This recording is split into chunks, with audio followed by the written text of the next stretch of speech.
Hi, welcome to the Market Alert for the 3rd of January 2018, and Happy New Year to all of you. And let's see what 2018 brings for the markets. Let's start off with the pound for today. We can see from the daily chart, looking at the bigger picture, the market continues to move higher. It's driven through all of these Fib retracements and recent highs, and now is heading up to the 136.56 level, which we've not seen since September there, which you'll see in this area here. September the 7th, we had a bit of a run up, and then the market became sideways, so heading to a crucial level at 136.56. Yesterday, first day back, the market moving high, and the reason why the pound is moving higher at the moment is certainly nothing to do with the Brexit talks, but to do with the fall in the US dollar. Now, this is the contract from ETX. This is the weekly of the US dollar, and you can see here that we've got a downward trend in this market. Let me just get rid of that. Wasn't the one I was after. We've got a downtrend here in this market, and this area here, the 90 area, we certainly is a crucial area. If the market breaks here, there's nothing till we go down here. So again, watch out for this, and the further this goes down, of course, the higher the pound will go. So keep an eye on this one. The code is $HBSB weekly. So this isn't an order, this is just a line that I've drawn on the chart there just to show where the support is in this market, and keeping an eye on this just to see if the market breaks it. Going back to the pound, is this the one? Yep.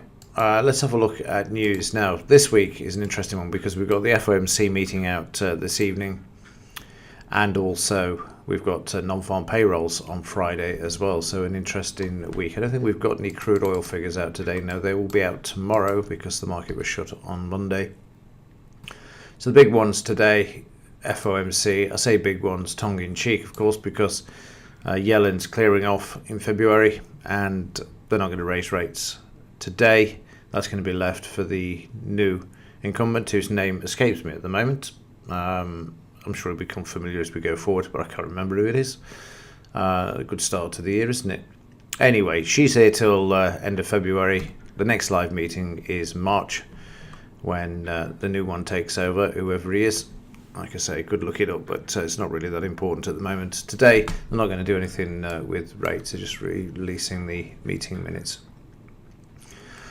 And then, say Friday, we've got the non-farm payroll figures. So let's have a look how the Dow's been faring over the last few days, and over the Christmas season. You can see the markets stuck in a sideways range. Very easy to see this as well. You can see there. We had a bit of selling the other day. You can see there. Actually, that's not selling. That will be on this bar here, which is yesterday's bar.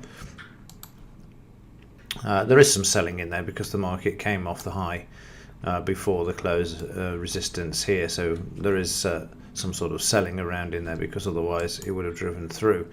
I'm just going to remove these two. Well, remove all three then. There we go, and put the new all-time high in there, which came in on Friday in the pre-market session.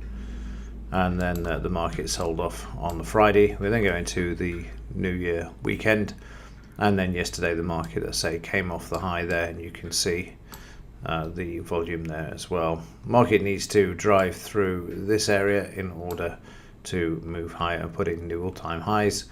We're still only 112 points off the 25,000 from this high, but at the moment you can see the market's fairly quiet, and it will be waiting for the FOMC minutes later this evening. So yesterday, again, another interesting statistic. If you go back and have a look at the Dow for the last 6 days, the market has moved higher in the pre-market session, as you will have seen yesterday, up over 100 points. and then being slammed to the downside. And this was the same for Friday's session as well. If we go back to Friday, see the market's higher in the pre-market session. There you go, you can see that. And then as soon as we get to the main part of the session, slammed. Same again yesterday. If you go back, you'll see the same thing for the previous days as well. So the market sideways, waiting for the FOMC minutes. You can see there yesterday, not 100 points up in the pre-market, down 100, and then just trading sideways to higher, trying to bring the market back, and say waiting for that news. Let's have a quick look at the implied. So the implied volatility just sideways as well, just coasting in a bit of a sideways range there, down from 918 on Friday to 866 for Tuesday. So not a lot to report there, but again, it's worth keeping up to date with regards to this. Certainly been an interesting year with volatility. It's been the main event, selling the VIX to get the market to the upside, of course. So a quick look at Bitcoin before we conclude today's market alert. So on the 4-hour chart of Bitcoin, we can see where the market pulled back last week, Christmas week, just before Christmas, and then the markets become range bound, making one or two nice fib retracements here. If we just draw these in, find the right tool. It's trouble with using so many different types of software, but there you go, it's there. So the main, if the market's to move to back to the upside, the biggest retracement is going to be across to the 76% retracement here, which you can see. And I'm going to delete these as actually when I put them on, because it will just make it easier to see. But that's the main target to the upside, where the market's likely to find resistance, and we can see it starting to move to the upside there. In fact, I'm going to leave that on. Now what I drew on here, if I can just get it to move down a bit, there you go, was just to see how far the market would come back off these 2 points here. All through here you've got 76% retracements, and the market's now starting to move back to the upside as well. So what I would do here is also remove this. I'm just going to slide this one out of the way. So we've got our potential upside target there, and then back to the retracement. Upside resistance, you'll see the market's already traded bang to the 76% retracement there, so that needs to be taken out in order to move higher. Question is, where will it go if it continues higher? Well, if we just take the Fib retracement tool again and come off this high down to the recent low, you can see which I've already drawn in, this 76% here. So I don't know why I'm drawing that again, because we've already got it in. So there you go. So you can see there as well. You can also project using the Fib extension tool as well. That's around here somewhere as well, just here. This is using the sort of the Elliott system of projecting where the market's likely to trade to. You've got the market putting in a bottom there, leaving another sort of swing up there, and then back to this one, and then just drag that across and then bring this down. You can see where the projections are should the market continue to move higher, and of course it's got to take out the recent high over here that was made before Christmas. So you can do that as well. You can project where it's likely to go. I'm just going to remove that as well.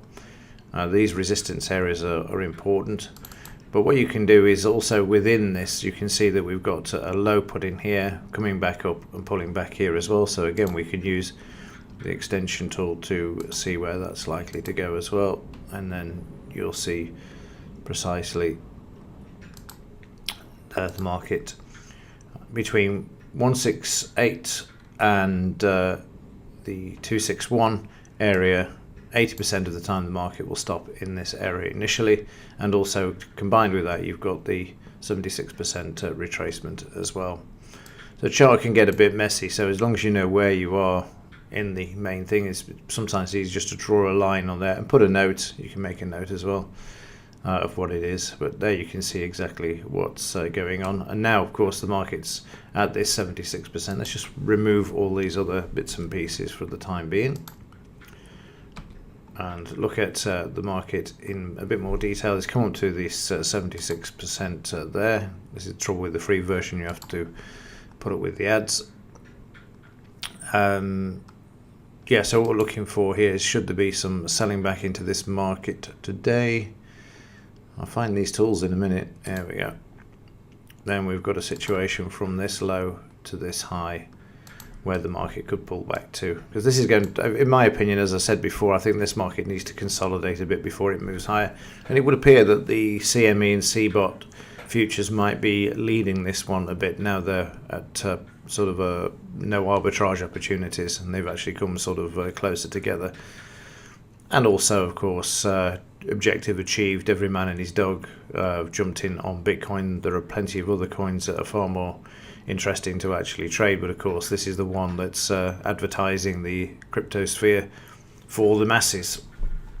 So wanted to jump into something that's sitting around $15,000 instead of looking at other opportunities. But it is the sort of the main index for the cryptocurrencies. But I would expect this one to consolidate a bit before it moves back to the upside, because of the massive moves that we saw last year.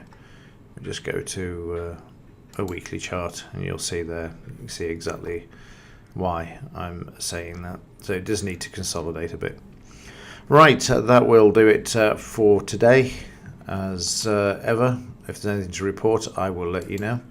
Other than that, thanks for watching. See you in the next one.